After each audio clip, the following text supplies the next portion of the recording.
Hello, hello. Greetings. Welcome. Glad you found the place. Come on in. I'm Jay Herrera Kamen. I'm a speculative fiction author, and welcome to my little corner of the internet. Now, my goal for this channel is for it to sort of function as an archive of an author's journey toward publication. So, cards on the table. I am already a published author.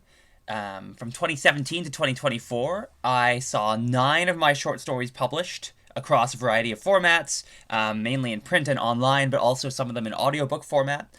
And as of now, so as of March 2025, my first novel, Morgana Wind, is pending publication from Three Ravens Publishing. So that will hopefully be out later this year. Now, I'm currently working on finding a publisher for my second manuscript, and that's what I wanted to talk about today. So, around a week ago, I received a rejection letter from a fairly large publishing house, a fairly established publisher. And this rejection hurt. So I had submitted this manuscript to this publisher a little under a year ago, and they had basically said it would be about a year wait time to hear back from them. And a few weeks ago, I sent them an email just asking for a status update, just hoping for some clarification on where my manuscript was in the consideration process. And they got back to me pretty quickly and basically told me to consider it a rejection. Basically, they told me that they were not going to be moving forward with this manuscript. And that stung. And it still stings a little. Because I'm not sure how long they were waiting to tell me that it was a rejection. I'm not sure how long they knew it was a rejection before I sent them that email. And I wonder if they were intending to wait for the year mark to let me know that they weren't going to move ahead with this manuscript. Either way, it's time that I could have used to submit the manuscript to other publishers. Now, I have received a few rejections for this manuscript in particular already, so this wasn't anything totally new. And there is one major problem with this manuscript that these publishers have informed me is actually quite a considerable problem. And even the publishers who expressed some interest in publishing it have told me, we like your writing, but we can't move forward with this novel for one specific reason, and that is because the novel clocks in at 185,000 words. I know. But I want to take this moment to talk a bit about the epic fantasy genre, because while 185,000 words is arguably way too long for a manuscript, especially for an author like myself, where my first novel isn't even on shelves yet. It's pending publication, but it hasn't been published yet. I'm not established enough to be throwing around manuscripts of that length. But it is a work of epic high fantasy. And within the epic high fantasy genre, I think fantasy fans prefer longer books. They prefer these long, epic tomes that they can really immerse themselves in. Stories that they don't have to be worried about will end prematurely or while they're just getting settled into whatever the fantasy world in question is. I think that fantasy nerds like to read books that they could use to fend off attackers if they had to. Books that are so thick that they could injure another person if they swung it at their head, for example. So this even goes back to childhood. I mean, take the longest book in the Harry Potter series. That would be Harry Potter and the Order of the Phoenix. This book clocks in at 257,045 words. It's kind of funny they've added the 45 there, but 257,000 words. And then if we look at a book like Robert Jordan's The Eye of the World, the first book in the Wheel of Time series, this one clocks in at 300,147 words.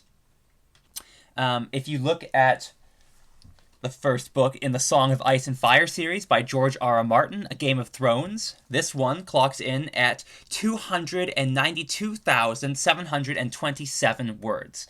And if you move on to the later books in the series, for example, A Storm of Swords, the third book in A Song of Ice and Fire, that one clocks in at 414,604 words. And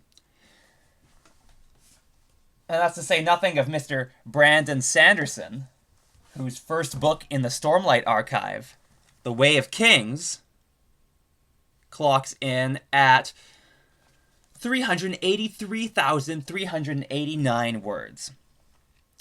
These are all according to a cursory Google search I have done, so apologies if I got any of those word counts wrong. But as far as ballpark estimates go, I'm sure those word counts are pretty accurate. So we're dealing with a genre where the standard is for books to easily reach over the 200,000, 300,000 word mark. Now, I know what you're thinking. I know what you're going to say. These authors are all established fantasy authors. None of these books I'm mentioning are their first published novels. Fair point. Now, the idea has been suggested to me that I split up this manuscript of mine of 185,000 words into two shorter manuscripts, each one roughly 90 to 95,000 words. And while that is a tempting solution, because it would put the manuscripts around the same length as my first manuscript, Morgana Wind, which clocks in at 95,000 words, I am loath to do that. I'm loath to do that for one very specific reason. And that is because I've already done that with this story. This second manuscript of mine, which clocks in at 185,000 words, it's actually just the first half of a giant epic story. So I've already chopped the story in half, and I also feel like the particular journey that this manuscript brings the reader on is such that I do feel like it needs to be as long as it is. It does need to be a hefty, epic, long book. So I'm going to keep trying to find publishers for this manuscript as it is, at 185,000 words. I'm going to keep submitting it to publishers. However, at this point, I need to get realistic about my goals with this book. And so I think that for 2025, I need to set another goal, and that is to find representation for this manuscript. That is to say, I need to get an agent. Because the larger fantasy publishing houses that publish the fantasy books like those that I've mentioned earlier in this video, they typically don't accept submissions directly from authors. They don't accept what they call unagented submissions. They will only accept submissions directly from agents themselves. So that's a goal set for 2025. Find an agent. And you will hopefully be able to tune back into this channel to track my progress with this. Hopefully later in the year, I'm going to be able to post a video saying, I did it! I've acquired representation for my manuscripts. So goal set, we'll see how that goes. And in the meantime, we keep trucking. This rejection letter is another pothole on the road to glory. And that's it. Nothing too bad. We keep on trucking. The road ahead surely is lined with potholes. But there is a glorious destination beyond, in the haze of the horizon. And we will keep trucking toward that. So, yeah, I think that's about all I've got for now. If you've tuned in, if you're watching this, thank you for sticking around. I hope this was entertaining or useful. Feel free to engage, comment with any ideas for anything you might want me to talk about in a future video, any feedback about anything I've said in this video, if you think I've said anything misguided, anything wrong, anything foolish, anything I shouldn't be posting online, please let me know, or sit back and watch me run my career in a very strange direction by making a YouTube channel. But yeah, hopefully you got something out of this. And so I'll be posting some more of these videos semi-regularly. covering a variety of topics to do with being an author in the modern world and all that entails. So, yeah. All right. Thanks for watching. Take care. And I'll talk to you later. Okay. Bye bye.